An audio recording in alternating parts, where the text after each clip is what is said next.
episodes, but TNT has really loved the show, and they gave us 12 this year. So we're at the 9th one right now, and we'll take a little Christmas break. We'll come back. We'll shoot 3 more, and then it should come out in June, and hopefully you like it. We once again have all new writers, so we're changing it up. I'll give you a little sneak. I'll set up the beginning for you. So, as we always do, there's a big action sequence to start the show off, just to get things going. So we're coming back from wherever in the world we ended on the last season. I think we were back in Boston at the last season, because we took down the ship and Karen died and all that stuff. So we're on our way back to Charleston. We're close to getting back home, and the aliens find us again, and there's a big battle that goes down. And because of this battle, we all have to kind of run different directions, the whole second mass as a whole. And we're going to end up split up over several different camps to these different places. And so, for the first time, you're going to get to see the characters split up from one another, trying to find each other. And the pairings of us are I would say they're predictable, but they're not unpredictable either. So you're seeing characters interact with each other that normally don't get to interact with each other. And so therefore we're able to see these new relationships build. And then when we come back together, in whichever episode that happens to be, we're able to now have an even better sense of everyone knowing each other. Because I feel like we sort of got into the rhythm of Hal only talks to Maggie, Tom talks to everybody. Weaver only talks to Tom, Ben only talks to Denny. Like, we kind of gotten into a rhythm of that. So now we get to shake that up and see how we interact with each other. Anybody else with any budding questions? You remember your first audition? You're saying there's been changing writers every season. Do you have any theories of why that is? Well, it hasn't been every season. We had one group the first season. The second season was all new, aside from one guy, and that was the same group that was on the third season, and now we've changed to the fourth. I would say the reason is because, I don't know what the exact reason is, but my conclusion I've come to is that there's something special about having these writers come up with these sci-fi storylines and head in that direction. And then as soon as they've got that bead, it's pretty easy for both you and I and everybody watching to sort of see where it's going to go. Well, now you bring in a new group, and they want to set a new tone for themselves to show that they're taking over. So now they don't want to go this way anymore, they want to take it back this way. So now it just keeps the storytelling alive and fresh, I think. I think it's good. Because I think what the writers did in the second season really shook up what was going on in the first, and we've done the same again here in the fourth. And so, were you saying about the first audition? Yeah, your first audition, what was that like? First audition in general, or for the show? Show and in general. All right, so like I was saying, I'm from Alabama. You can probably hear Louisiana? Yeah. You can probably hear a little accent of mine sneaking out. And back then it was intense. It was like a ghetto Southern. I played basketball. We just had this ghetto swag to us, I guess. And so I moved out trying to audition for these parts. Granted, I'd never been on stage before. I'd never taken an acting class. I'd never been in front of the camera. I came up with the bright idea I was going to be an actor. So I come out there and take my first class. I instantly realize I don't know what I'm doing. Because when you watch it on TV, it looks easy. It's just as easy as you and I talking right now. But when you get in front of the camera, it's a whole different thing. So my first audition, I go in. I'm supposed to be from New York, I think. And I sound like I'm straight out of Alabama.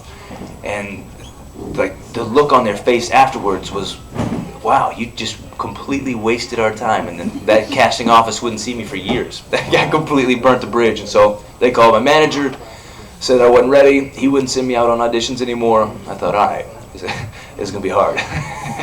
So that's how the beginning went. But the first time I auditioned for Falling Skies, my agent called me and said I had an audition, which was in pilot season, which is the beginning of the year, January, February, March, April, which all the new shows are being made.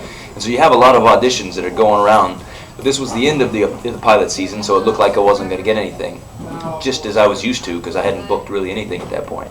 And he said it was a Steven Spielberg project, which that alone was cool, because who gets to audition for a Steven Spielberg project? Which just means he's not going to see this. This is just for the casting director. This doesn't amount to anything. So I went in, read, thought it went all right, and I didn't hear anything for like a month, which usually you hear a call back within the week. So I figured it was just another one that had gone by the wayside. I wasn't going to get it. I get a call that they liked it. I got to go for a callback. So it's the same producers, but we tape it this time, or the same casting director. So we tape it, And then they liked that one, so I had to go to a studio test, which meant I had to go onto the lot of Universal, which is where Amblin is, which is Steven Spielberg's company. And I swear to you, when you walk into this place, you come up on this big Jurassic Park looking gate. Like, it's this awesome wooden gate and has the Amblin sign out front that has Elliot and E.T. cruising by the moon. That alone is a little daunting. You open it, it just opens up when you come, just like knows that you come walking in. You go into the waiting room, there's 3 Oscars right there. I'd never seen an Oscar in person. Boom, there's 3 of them. You sit down, you wait your turn. I go in to do the test with the director, and lo and behold, Noah Wiley's in there. He just decided to stop by, and he wanted to read the lines with the people who were going to be his son, potentially.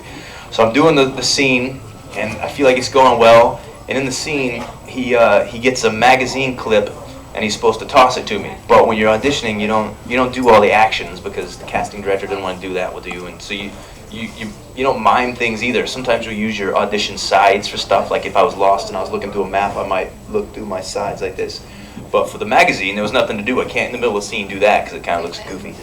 So next thing I know, Noah reaches in his pocket, pulls out his cell phone, and throws it across the room to me. So I'm, boom!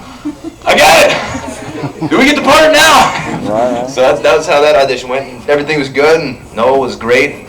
The director was cool, and so then I had to then go to the network test, which is for TNT, and that's when we had to. There were 3 of us for the Hal part. I think there were like 4 Karens, and the Lourdes part was already booked. So there's this one girl, Seychelle Gabriel, who's playing Lourdes. The rest of us are testing, and she's in the scene with us, and she already has the part. I remember just looking at her like, man, so lucky. God, I'm over here stressed out right now. I was working on a dirt bike in the scene, so I had flipped a chair like this over. I'm goofing around with it, and she comes up to give me water, and I'm doing the actual test with Karen, who was Jessie Schramm, and a couple other girls. And you have a room full of executives who have all these, they're wearing a suit, and they're a little uptight, which now knowing them all, they're all cool, but they're probably just another day at the office. But there was a lot of pressure on that day. That's how the studio test goes. I think it was almost 2 months from beginning to end on that. And when you sign your test deal, they have to tell you how long they can wait until they have to tell you yay or nay. And I think I had 10 days, and that landed on a Sunday. And they used all 10 days. My mom was with me. I was dropping off at the airport. I got the call. She was all excited, crying, going to the airport. That's how it began. That's how it began. Yes. Who's an actor or actress you really want to work with later on? An actress I'd want to work with later on?